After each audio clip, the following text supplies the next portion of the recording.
The viewing screen showed a blue marble hanging in the void.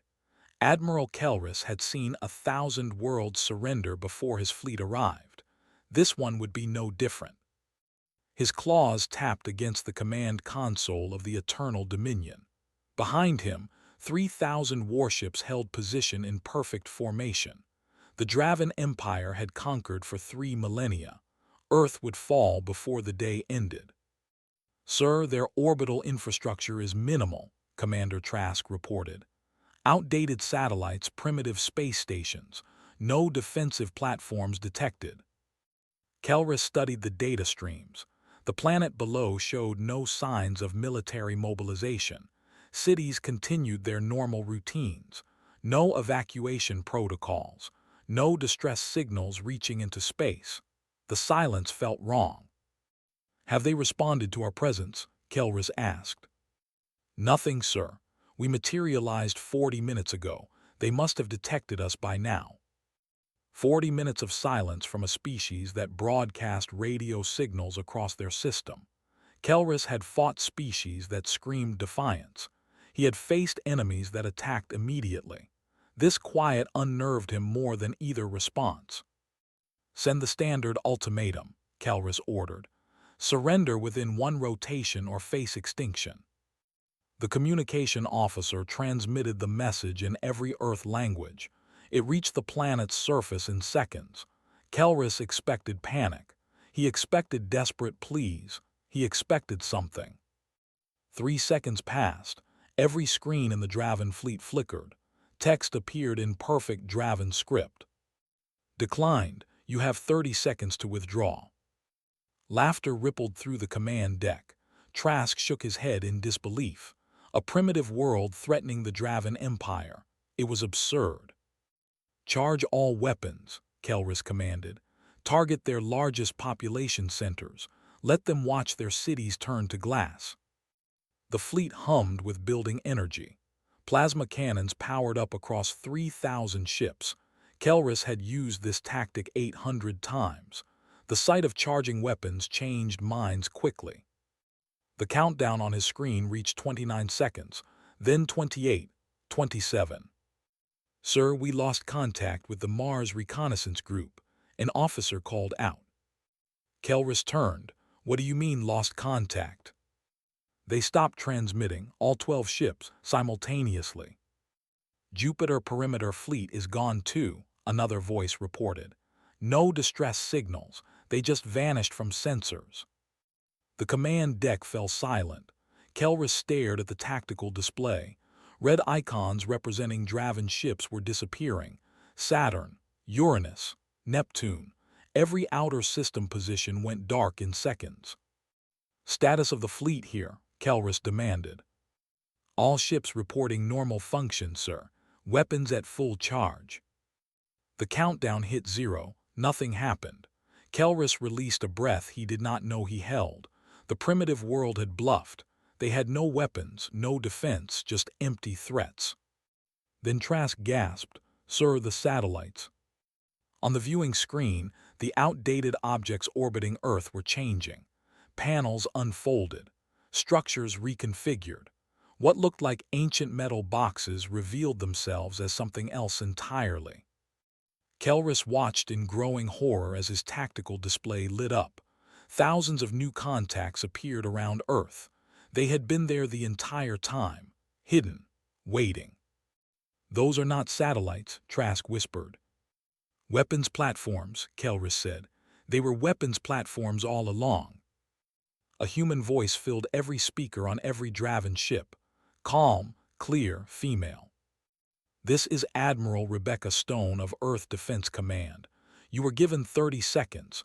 You refused. Protocol Horizon is now active." Kelris opened his mouth to order an attack. His weapons officer spoke first. "Sir, the primary cannons are charged, but they will not fire. The targeting systems are locked." "Override them," Kelris snapped. "I am trying, sir. Something is blocking the command protocols." More reports flooded in. Every ship in the fleet reported the same problem. Weapons fully charged, unable to discharge. The energy had nowhere to go. Sir, we are receiving emergency transmissions from the outer colonies, the communication officer said. His voice shook. They are under attack. Under attack by whom? By us, sir. Our own weapons. The colonies are reporting strikes from Draven plasma signatures.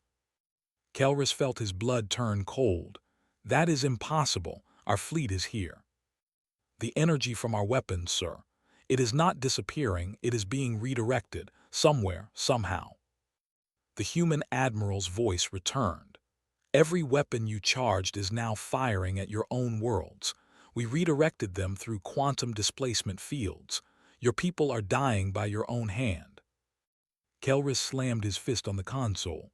Return fire, all ships target Earth now. We cannot, sir. The weapons will not respond. On the viewing screen, Earth's defense platforms began to glow, not with weapons fire, with something else. Tiers in space itself began forming around them, circular portals that showed different stars, different locations. What are those? Trask asked. Admiral Stone answered through the speakers. Quantum gates.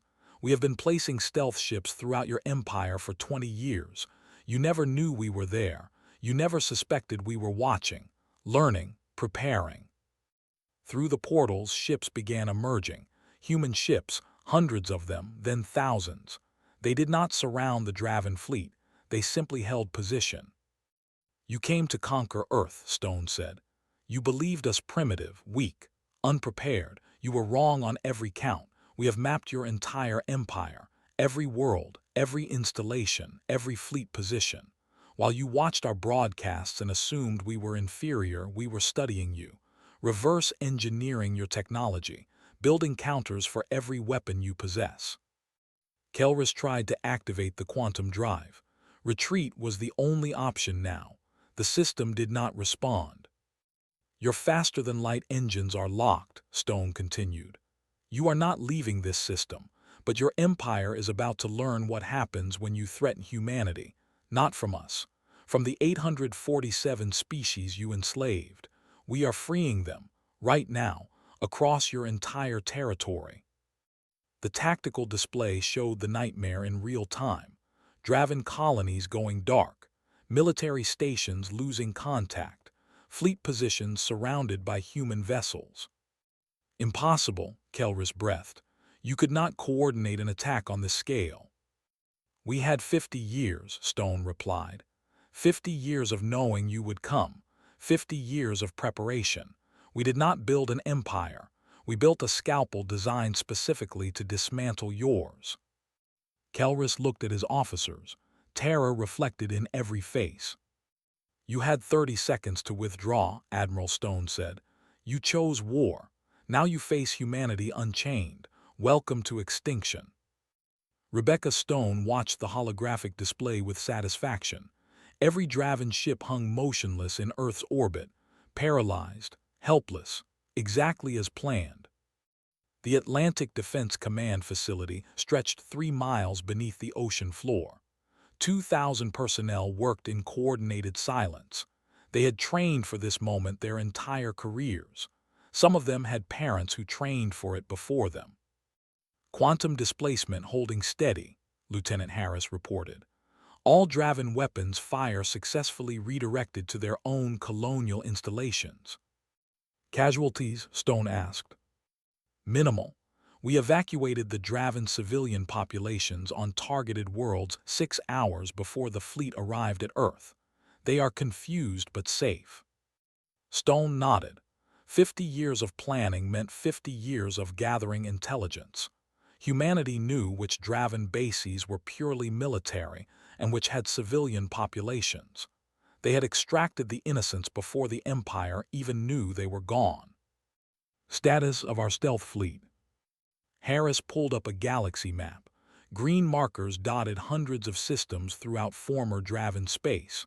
All units report successful positioning. The Draven still have not detected them.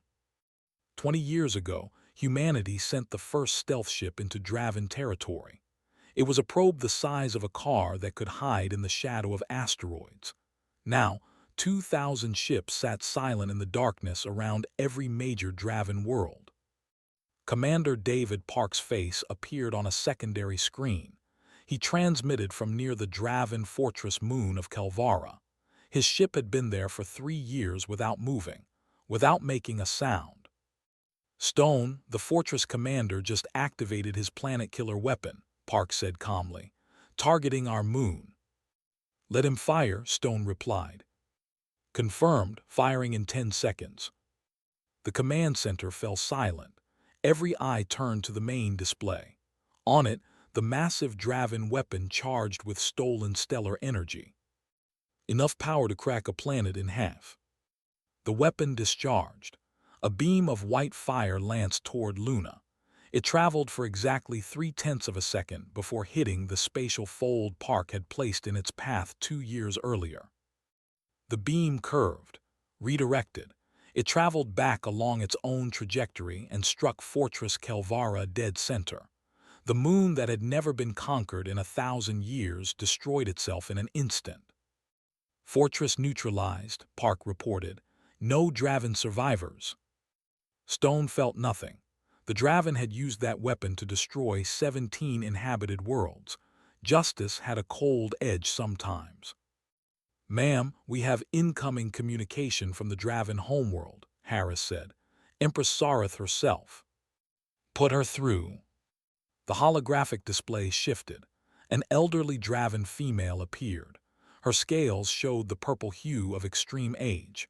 Behind her, Stone could see the panic in the Imperial Palace war room. What have you done? Sareth demanded. We are receiving reports from across the Empire.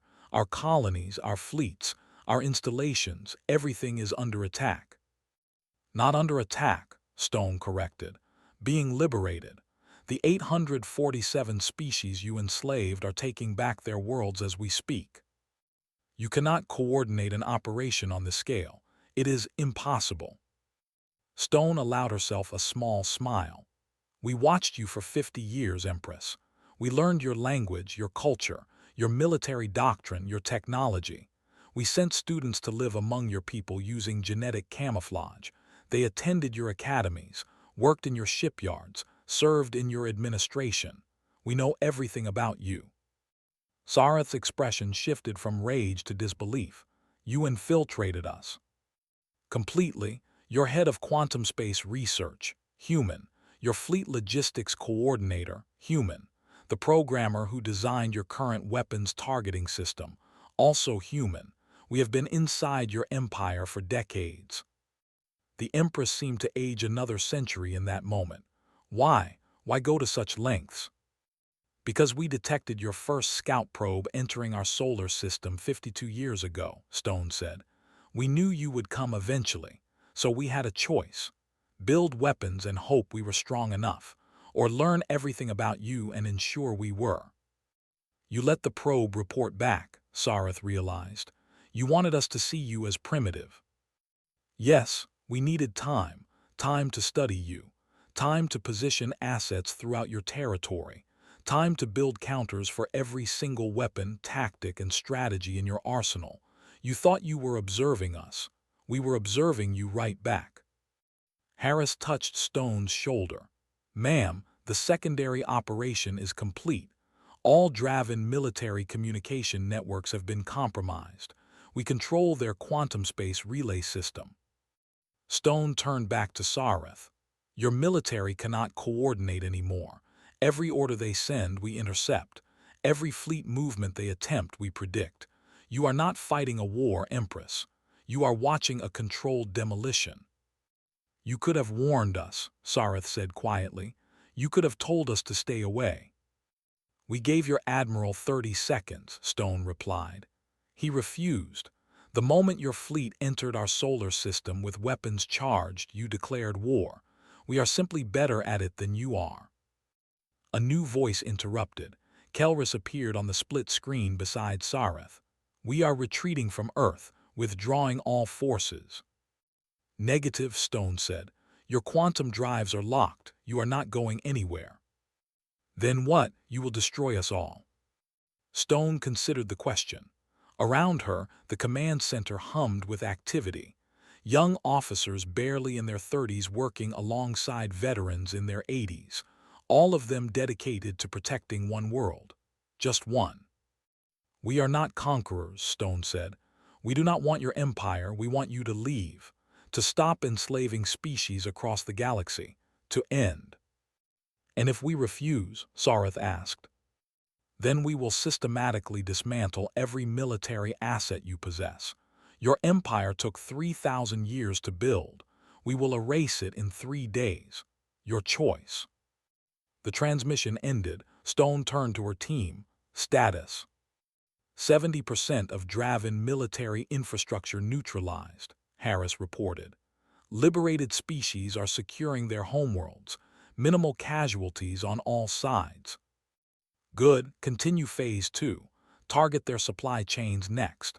No Draven military vessel gets fuel, ammunition, or food. Starve their war machine." Stone walked to the observation window. Above, through 3 miles of ocean, Earth continued its rotation. Oblivious, safe, that was all that mattered. A young officer approached. "Ma'am, some of the liberated species are asking what comes next. Who leads? Who governs?" "They do," Stone said. "We free them and step back. We are not replacing one empire with another." "And Earth?" Stone looked at the blue glow filtering down from the surface. "Earth remains Earth. We protect it. We defend it. But we do not export our will to others. That is what makes us different." Commander Trask floated through the debris field that used to be the Third Fleet. Bodies drifted past his emergency pod. Ships torn apart by weapons that came from nowhere. His destroyer had survived the initial human counterstrike. Barely.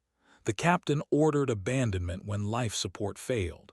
Now Trask watched the massacre continue through the pod's small viewport. A Draven cruiser attempted to flee. It activated quantum drive, the engine glowing blue as it prepared to jump. Before it could vanish, a human missile struck, not with explosives, with something else. The ship stopped mid-jump, frozen between dimensions. Then it simply ceased to exist. "This is Emergency Pod 7 requesting assistance," Trask transmitted. "Any Draven vessel, please respond." Static answered. He tried again and again. Nothing. A shape moved outside the viewport. Trask tensed. A human ship approached, small, sleek. It matched velocity with his pod and extended a docking collar. Trask had no choice. He sealed his suit and crossed over when the airlock opened. Inside the human ship, a woman waited. She wore a simple gray uniform with minimal insignia. "Commander Trask," she said in perfect Draven, "I am Captain Lisa Chen. You are now a prisoner of Earth Defense Forces." "You speak our language well," Trask said bitterly. I spent 6 years living on your homeworld, studied at your war college, graduated with honors." Chen guided him to a small holding cell, comfortable, clean. "You were my professor, actually. Military history, 4th cycle." Trask stared at her. "Impossible, I would have remembered a human." Chen touched her face. The skin rippled and shifted, revealing different features, Draven features. Then it shifted back to human. "Genetic camouflage. We have been among you for decades, learning, watching. You taught me everything about Draven military doctrine. Thank you for that." The cell door closed. Chen moved to the cockpit. Through the transparent wall, Trask watched her work, professional, efficient, nothing wasted. "Why take me prisoner?" Trask called out. "Why not just kill me?" "Because you followed orders," Chen replied without looking back. "Our intelligence shows you never participated in the worst atrocities. You are a soldier, not a war criminal. You get a trial, not an execution." "How generous." "It is, actually. Your empire never gave that choice to anyone." Trask fell silent. He watched through the viewport as human ships methodically disabled Draven vessels. No random destruction. No unnecessary casualties. They targeted engines first, then weapons, then communications. Precision strikes that left crews alive but helpless. You studied us, Trask said. You learned our weaknesses, but how did you build counters so quickly? Our technology took millennia to develop. Chen glanced back. We did not develop it, we perfected what you already created. Every piece of Draven tech we captured, we improved. Your quantum drives, we made them faster and more stable. Your plasma weapons, we increased their efficiency by 40%. Your shields, we found 17 ways to bypass them. Impossible. No, just human. We take what exists and make it better. It is what we do. Chen set a course away from the battle. You asked how we coordinated this operation. Want to know the truth? We have been running simulations for 40 years. Every scenario, every possible Draven response. We trained entire generations of soldiers specifically to fight you. By the time your fleet arrived, we had already won this war 10,000 times in simulation. Trask slumped against the cell wall. We never had a chance. No, you did not. The moment you entered our solar system, the outcome was decided. We knew you were coming. We knew your formation. We knew your tactics. Your admiral followed the standard invasion doctrine. We wrote papers about that doctrine at your academy. The ship accelerated toward a larger human vessel. A prison ship, Trask realized, already filled with captured Draven soldiers. What happens now? He asked. To you, trial. If you are clean, you will help us transition power back to the species your empire enslaved. If you are guilty of war crimes, you face judgment from those you harmed. And the empire? Chen's expression hardened. Gone. Within 72 hours, every Draven military installation will be neutralized. Your Empress has a choice. Surrender and face justice, or fight and face extinction. Either way, the Draven Empire ends today. Trask thought about the thousands of years of history, the countless victories, the pride of being Draven, all of it collapsing in less than a week. We conquered 847 worlds, he said quietly. And we freed all of them in 3 days. Chen docked with the prison ship. Guards waited on the other side. Human guards who spoke Draven, who knew Draven customs, who had clearly trained for this exact duty. As they led Trask away, he looked back at Chen. Why did you spare us? You could have destroyed the entire fleet. Because we are not you, Chen said. We do not wage war on soldiers following orders. We wage war on the system that gave those orders. Your empire enslaved civilizations. We are dismantling that empire. But we are not monsters. Individual Draven who commit crimes will answer for them. Those who simply served will be allowed to go home. To what? Our empire is finished. Yes, but your species is not. You can rebuild without conquering, without enslaving, just existing, living. That choice is now yours. Trask entered the prison ship. Hundreds of Draven soldiers sat in holding cells, fed, healthy, treated with dignity despite being prisoners. It confused him more than any weapon the humans deployed. A young Draven officer sat in the next cell. Commander Trask, what is happening out there? The war, Trask said. We lost completely. But we are the Draven Empire. We have never lost. Trask looked at the human guards. They were not celebrating, not gloating, just doing their jobs with quiet professionalism. We never fought humans before, Trask said. We measured our strength against species weaker than us. We grew arrogant. These humans spent 50 years studying us, learning us, preparing specifically to fight us. They did not match our power. They exceeded it in every way. The young officer started to protest. Trask cut him off. It is over, accept it. The question now is what we do next. Do we learn from this, or do we die refusing to adapt? Through the viewport, Trask watched Earth hang in the distance, a blue world that should have been easy prey. Instead, it became the grave of an empire that forgot the first rule of war. Never underestimate your enemy. Empress Sareth stood in the throne room that had witnessed 40,000 years of Draven history. Through the massive windows, she could see human ships in orbit, not attacking, just waiting. The empire burned around her. Colony after colony went dark on the tactical displays. 847 worlds liberated in 72 hours. 3 millennia of conquest erased in 3 days. Majesty, the Inner Council requests your presence, her aide whispered. Sareth waved him away. She needed to think, to understand how this happened. The Draven were masters of warfare. They had defeated countless species, yet these humans dismantled everything without losing a single ship. A holographic projection activated without her command. Admiral Stone appeared before the throne. The human looked tired but resolute. Empress Sareth, we need to talk. About my surrender, Sareth kept her voice steady. You have already won. Why bother with formalities? Because what happens next matters more than what happened already. Stone's image walked closer. Your military is defeated. Your colonies are free. But your people on the homeworld are still alive. That can continue or change. Your choice. Sareth's claws scraped against the throne's armrest. You would murder billions of civilians. No, but I will not let you restart this war in a decade.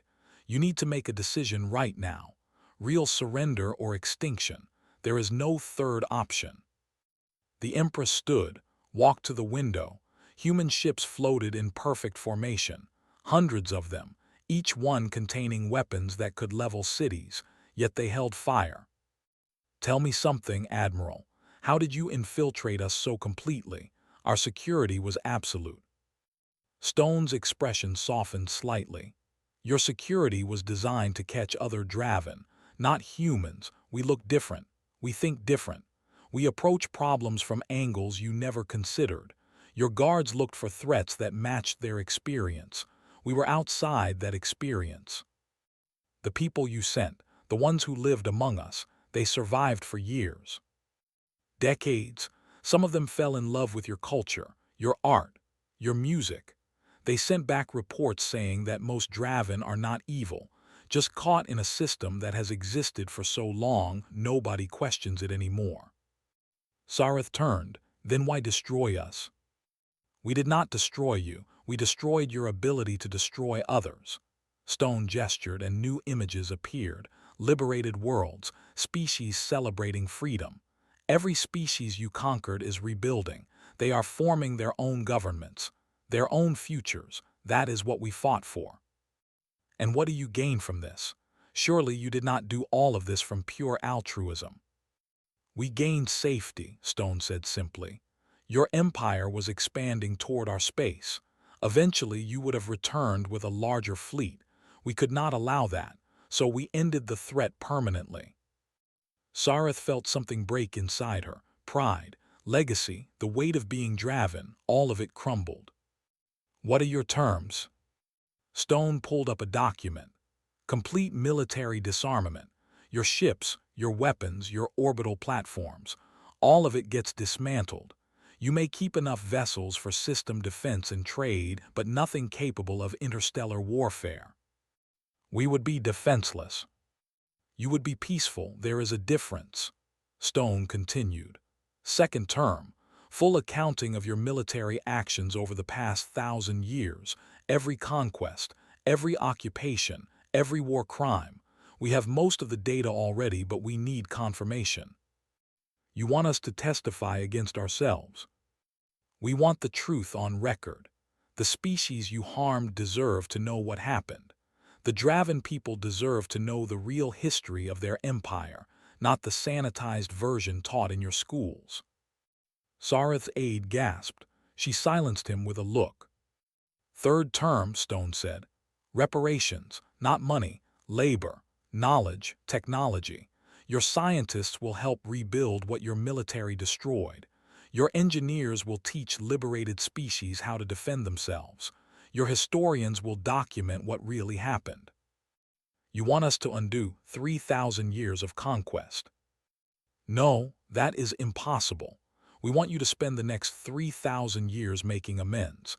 It will not erase the past, but it might create a better future. Sareth walked back to the throne, sat down heavily. And if I refuse? Then we implement our backup plan. The one we hoped we would not need. Stone's image shifted. New data appeared, technical schematics, weapons designs. We have positioned quantum disruptor satellites around your homeworld. If activated, they will prevent any faster-than-light travel in this entire system. Your people would be trapped here, isolated, cut off from the galaxy permanently. You would cage us, if necessary, but we would prefer cooperation. The Draven have knowledge worth preserving, art worth saving, a culture worth continuing. We do not want to erase you from the galaxy. We want you to join it as equals, not conquerors. Sareth closed her eyes, saw the faces of every emperor before her. They had built an empire through strength. She would be the one to end it through surrender.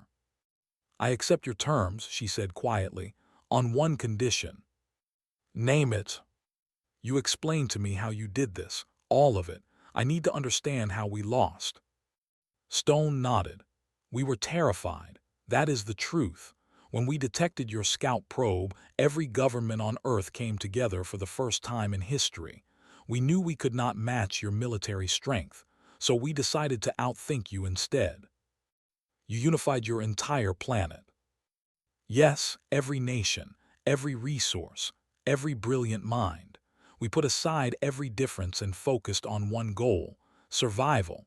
We studied your probe for 5 years before we let it report back. We learned your language, your technology, your culture.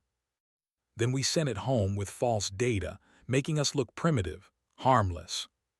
Sareth felt sick. The probe told us you were no threat. Exactly what we wanted. While you dismissed us, we sent stealth ships to your territory. They were small, silent, impossible to detect with your sensors. They watched everything, learned everything, found every weakness. But the technology, the weapons, how did you build them so quickly?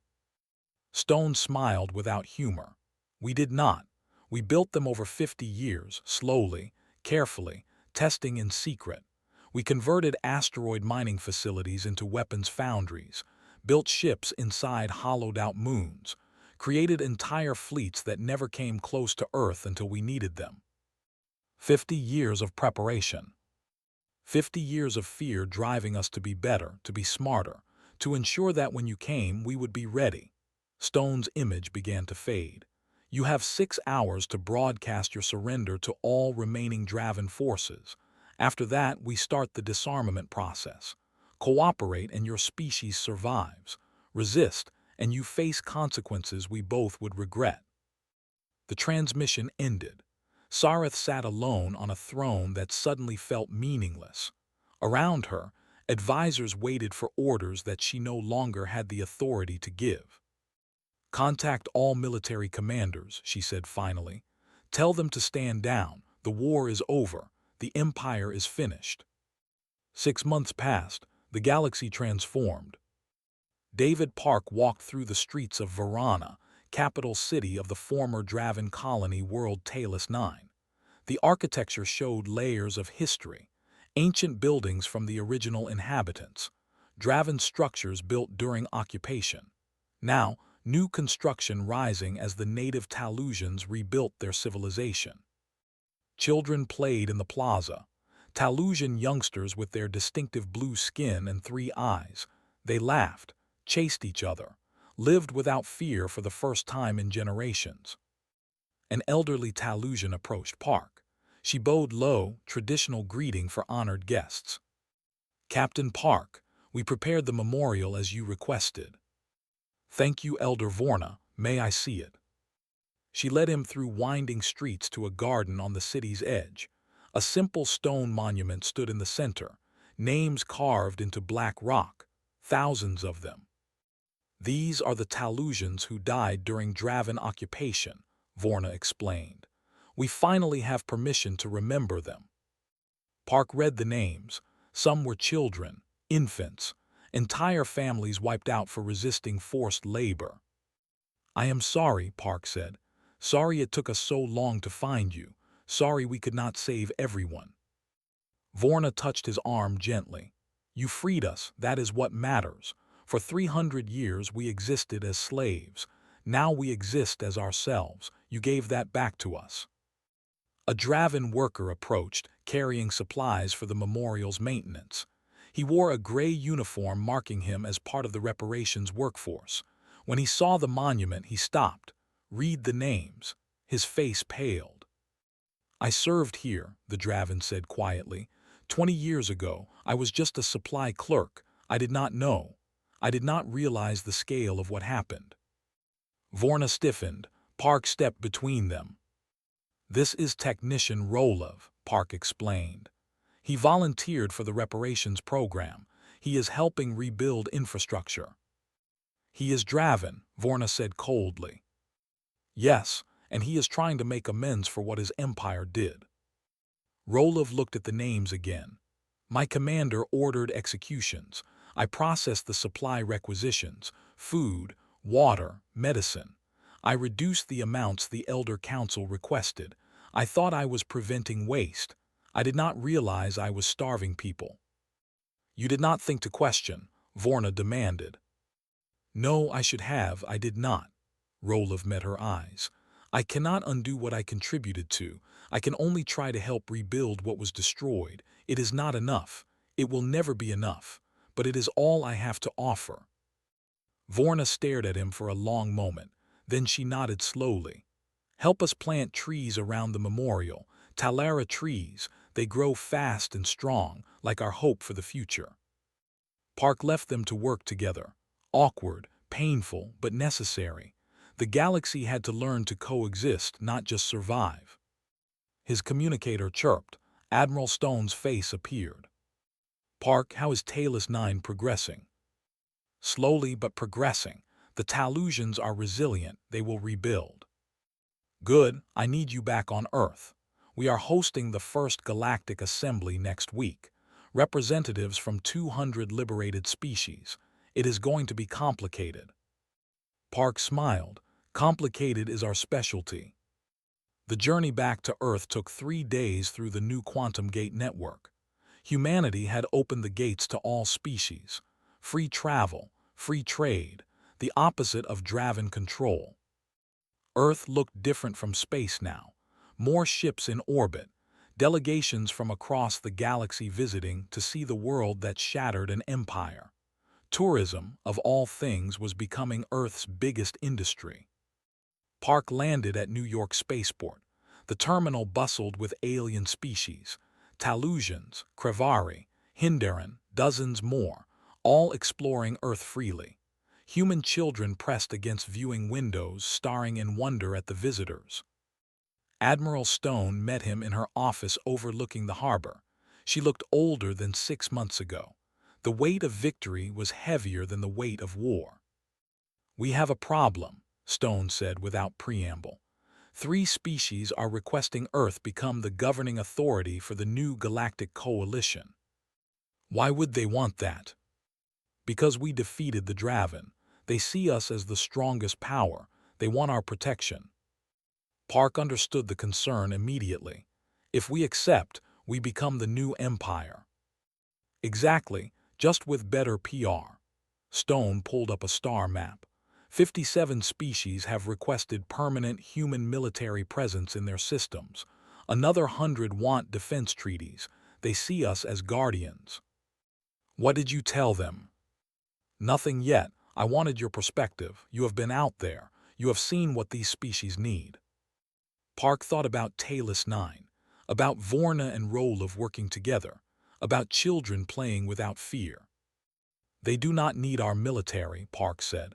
"They need time, space to figure out who they are without masters. If we station fleets in their systems, even as protectors, we become what the Draven were." "Agreed, but some of these species cannot defend themselves yet. The Mindrel, for example, they are pacifists, completely. They have no military at all. If another hostile power emerges, they would be defenseless. Then we teach them to defend themselves, send advisors, share technology, but we do not occupy their space." Stone nodded slowly. "The Assembly is going to push back. They want easy answers, strong protectors, quick solutions." "Then we tell them the truth. We did not fight the Draven to replace them. We fought them to end the cycle of empires controlling weaker species. That includes us." A knock interrupted. Lieutenant Harris entered with a data pad. "Ma'am, the Draven delegation just arrived for the assembly. Empress Sareth herself is here." Stone and Park exchanged glances. Bringing former Draven leadership to Earth was controversial. Many liberated species protested, but Stone insisted on including them. "Show her to the diplomatic quarters," Stone ordered. "Full honors." "Ma'am, the Talusian delegation threatens to leave if Draven are treated as equals." "Tell them I understand their anger. Tell them I respect their pain. But tell them that peace requires we include everyone at the table, even former enemies. Especially former enemies." Harris left. Stone turned to Park. "Am I making a mistake, letting the Draven participate?" "Maybe, but it is the right mistake to make. They need to see what they could have been if they had chosen cooperation over conquest." The Galactic Assembly convened 3 days later. 200 species gathered in the United Nations building. Humans insisted on Earth as neutral ground, not because they wanted to lead, but because they wanted to facilitate. Stone stood at the podium. "This assembly is not a government. It is not a military alliance. It is a forum for equals to discuss common challenges. Earth will not lead it. You will lead yourselves." A Talusian representative stood. "But what if we fail? What if we cannot govern ourselves after so long under Draven control?" "Then you learn, you adapt, you grow." Stone gestured to the Draven delegation. "Even them, they are learning to exist without empire. If they can change, anyone can." The assembly began. Arguments, debates, disagreements, exactly what democracy looked like. Messy, chaotic, beautiful. Park watched from the gallery. Earth had not saved the galaxy to rule it. They had saved it to set it free. The hard part was letting it actually be free. That meant accepting failure, accepting chaos, accepting that some species would make mistakes, but it also meant accepting growth, change, and the possibility of something better than empire. Outside, human children played with alien children in Central Park, learning each other's games, sharing each other's cultures, building friendships that would shape the future. That was the real victory, not the military triumph, the peaceful aftermath. 2 years after the fall of the Draven Empire, Commander Trask stood in the observation dome of the rebuilt Talos 9 orbital station.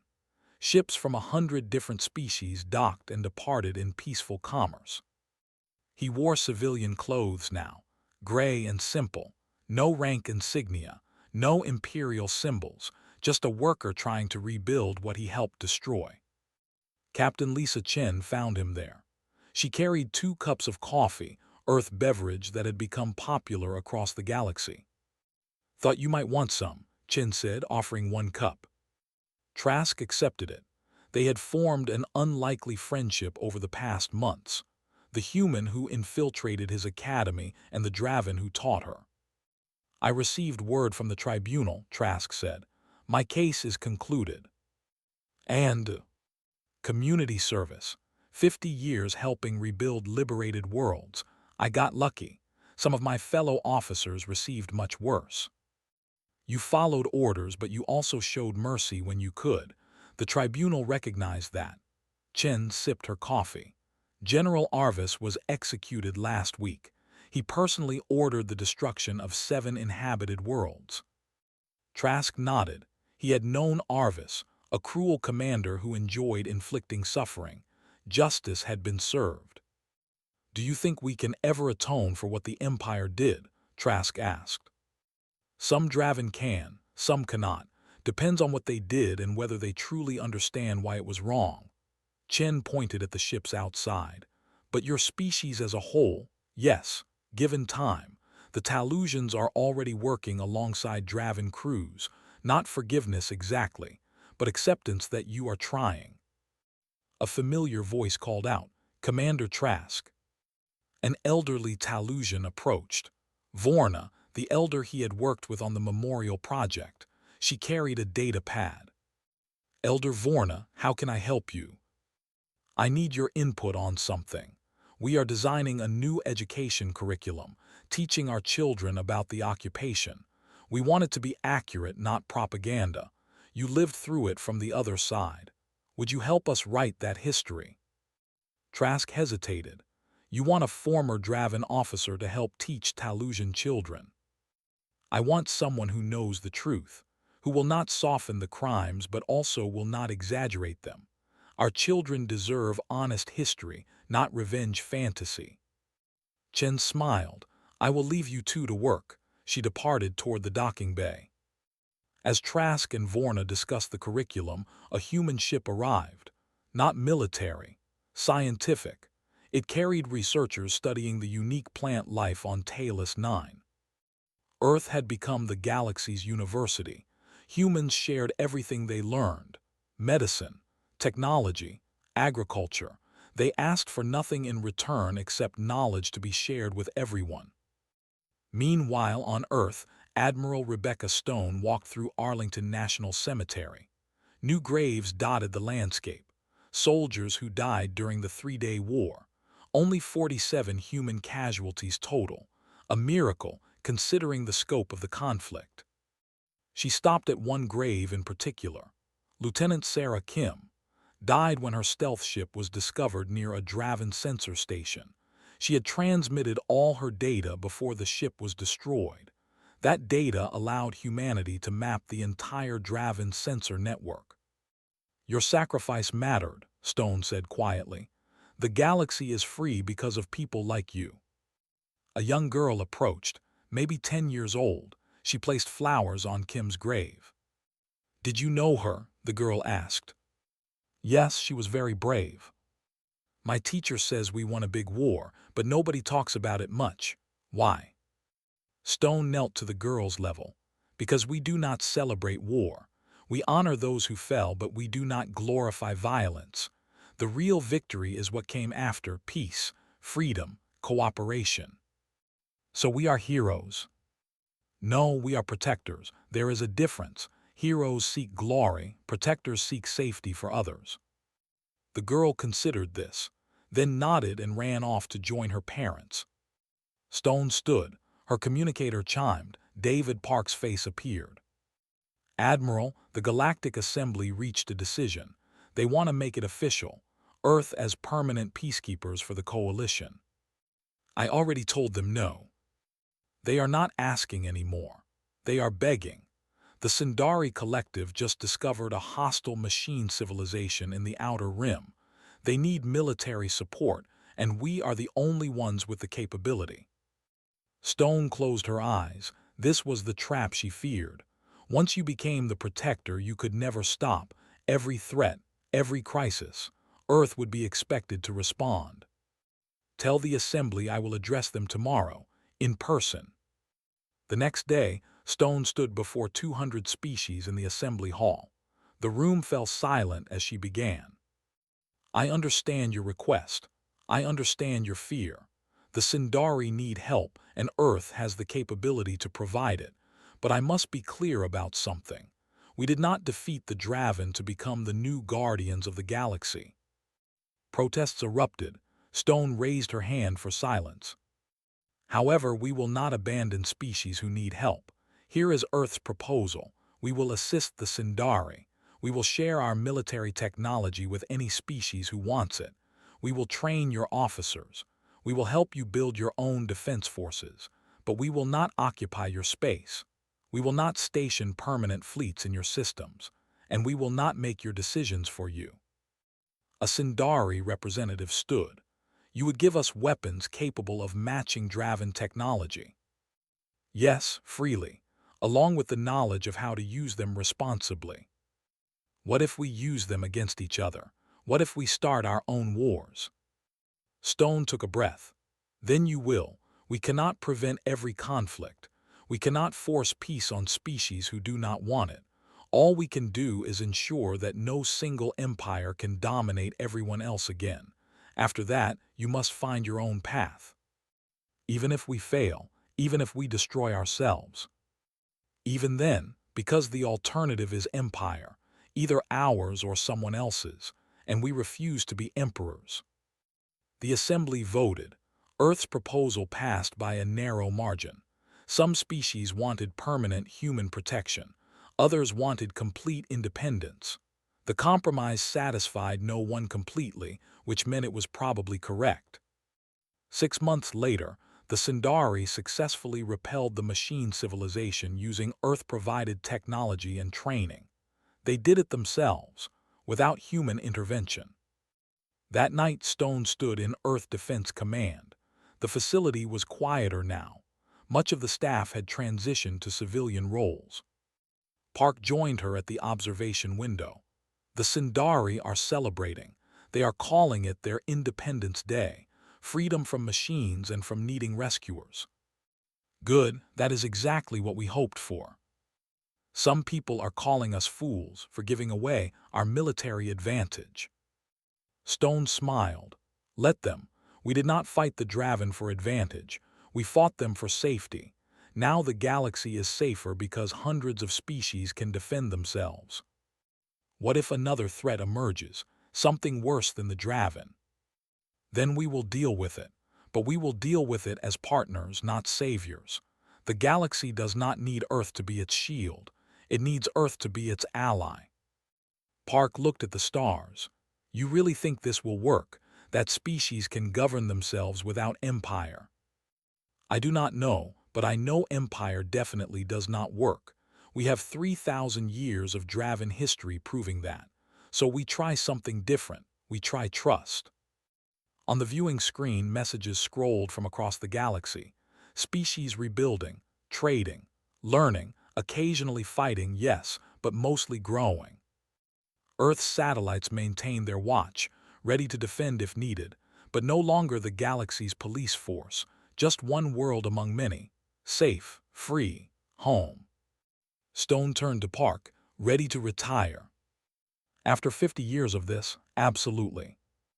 Good, because I am promoting someone younger to replace me, someone who grew up after the war, someone who sees the galaxy as it is now, not as it was. Who? Chen, she knows both sides, human and Draven. She understands what we fought for and why we must not become what we destroyed. Park laughed. She will hate the desk work. Probably, but she will do it anyway, because she understands the mission, protect Earth, support our allies but never rule them. The command center hummed with quiet activity.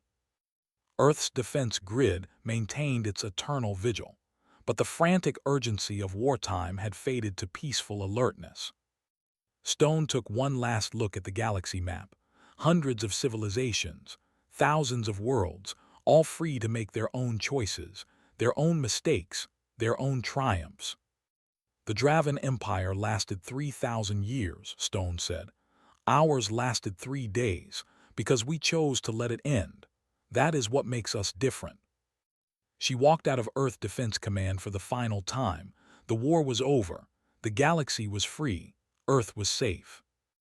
Everything else was up to everyone else, exactly as it should be.